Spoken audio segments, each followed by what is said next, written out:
Field recording transcription purple mindeater entry. Within the deepest regions of certain mystical forests there exists a creature, as subtle as it is disturbing, known as the purple mindeater.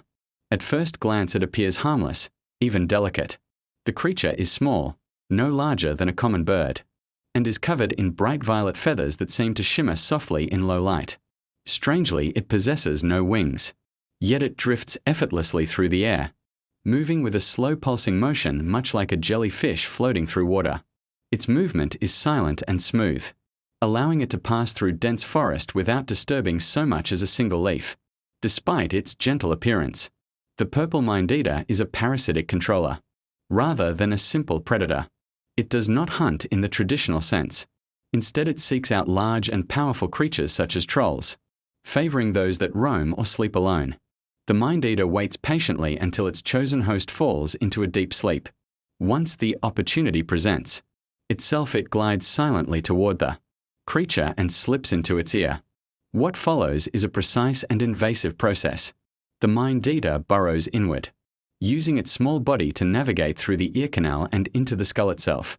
Once inside, it begins to hollow out a small cavity, anchoring itself securely within the host's head. From this position, it extends fine tendrils into the brain, establishing complete control over the host's nervous system. When the host awakens, it is no longer in control of its own body. A troll under the influence of a purple mindeater behaves with unnatural purpose. It will gather materials, clear areas of forest, and construct crude nest structures that serve as both shelter and breeding grounds for the mindeater. The controlled host also becomes fiercely defensive, attacking any creature that approaches its territory. In addition, it is driven to hunt and gather food not for itself but for the parasite residing within its skull. There are clear signs of infestation. A visible cavity can often be seen in the side or back of the host's head where the mindeater entered and expanded its nesting space. More strikingly, the host's eyes emit a faint but unmistakable purple glow, especially in low light. This glow is often the only warning that the creature you are observing is no longer acting of its own will.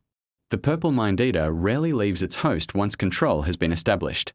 It lives, feeds, and reproduces through the actions of the creature it has overtaken.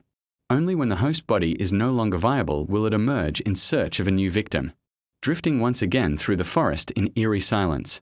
Travelers who pass through such forests are advised to remain cautious around any large creature showing signs of unusual behavior.